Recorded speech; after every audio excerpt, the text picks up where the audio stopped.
Hi everyone, in this video we're going to talk about one of the most famous trading indicator, which is the RSI, and we're going to compare with Stochastic RSI and the Demarker indicator. Before going into the strategies, we need to understand how it really works, the math behind the RSI. So here's a stock price chart, and right below there's a subchart for RSI. RSI moves between 0 and 100. If it's below 30, it means that it's oversold, and if it's above 70, it means that it's overbought and it's a sell signal. Here's the formula of RSI. It's a very simple formula. It's 100 minus 100, 1 plus average gain and average loss. But what is the average gain and average loss? By default, RSI comes with the length 14. What means 14? It means that it checks the last 14 candles of the stock price. Consider this is a candlestick chart and it takes the average gain of each candle. For example, the green ones, it takes the average gain, and the red ones, the average loss, and it adds to the formula. But we have a small problem here. RSI takes into consideration from open to close. Let me draw you a candlestick chart, you understand what's the problem here. So RSI takes into consideration on the average gain from open to close.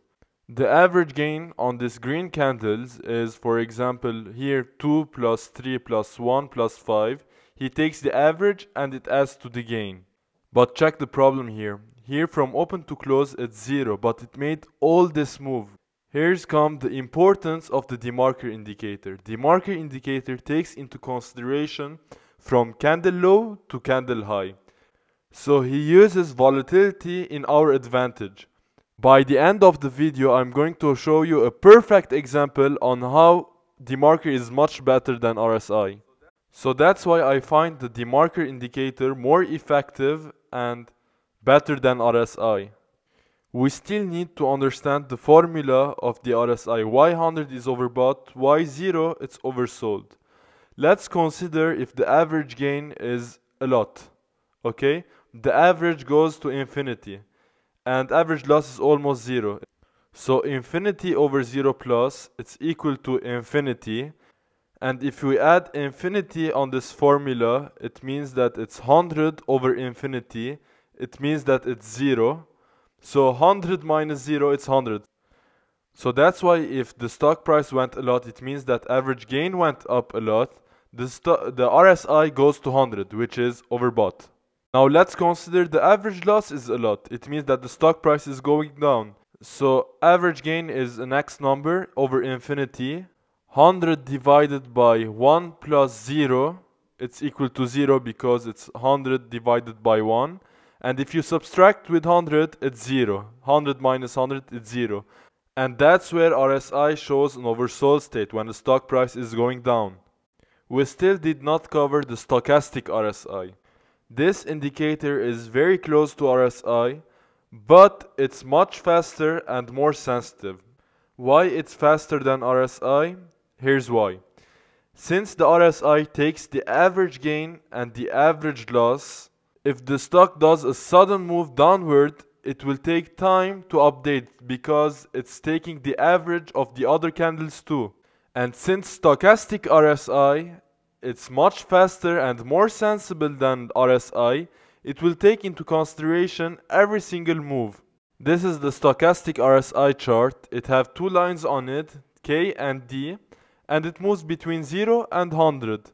Since every single indicator have a different characteristic, we use them at different places. So in the rest of the video, I'm going to explain you where and how to use every single indicator. As we explained, since stochastic RSI is more sensitive than RSI or Demarker indicator, I use the stochastic RSI when stocks are in channel.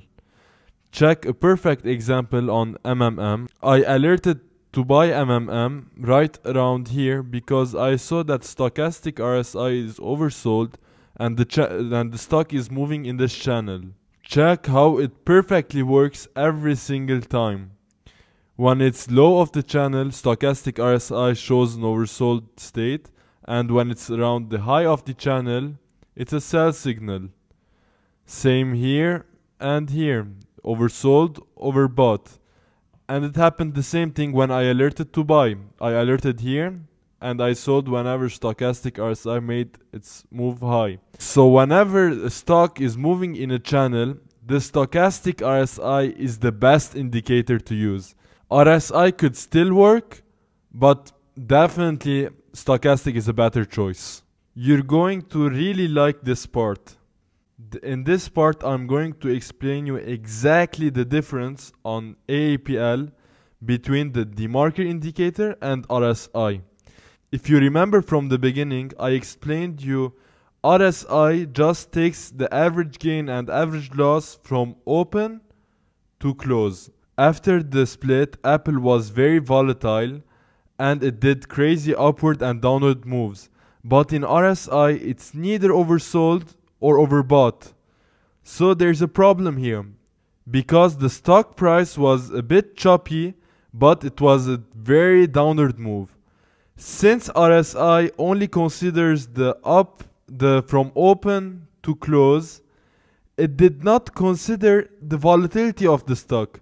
But the market indicator, because it considered from candle low to candle high, it showed it's an oversold state and indicates a buy signal.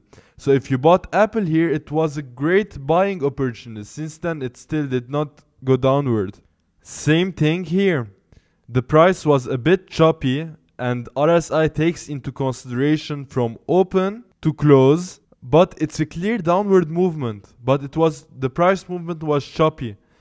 But the market indicator showed a buy signal because it was oversold, but the RSI did not indicate anything. So that's why I only use the Demarker indicator and I don't use the RSI in stocks. So I totally removed RSI from my charts. I only use the Demarker indicator. We still need to cover one more important point, which is the bullish and bearish divergence. And this works on RSI and Demarker indicator. Here's a stock chart that the price is doing lower lows, but on the other hand, the sub chart, the RSI chart, is doing higher lows. The probability of the bounce back right there, it's much higher because this is what's called a bullish divergence. Same thing applies if the stock is doing higher highs, but the RSI chart is doing lower highs. The probability of a pullback right there, it's much higher because that's what we call a bearish divergence. This is a perfect example on a bullish divergence. You can see the stock did a lower low. Okay, this is an example on Apple. But on the Demarker indicator, we can see the stock did a higher low. So the probability of a bounce back right here, based on technical analysis, we're not talking on fundamental analysis. Based on technical analysis, the probability of a bounce back here, it's much higher because it's a bullish divergence. I don't need to give multiple examples on the same idea because you understand my point. Hope you learned something new today and see you in the next video.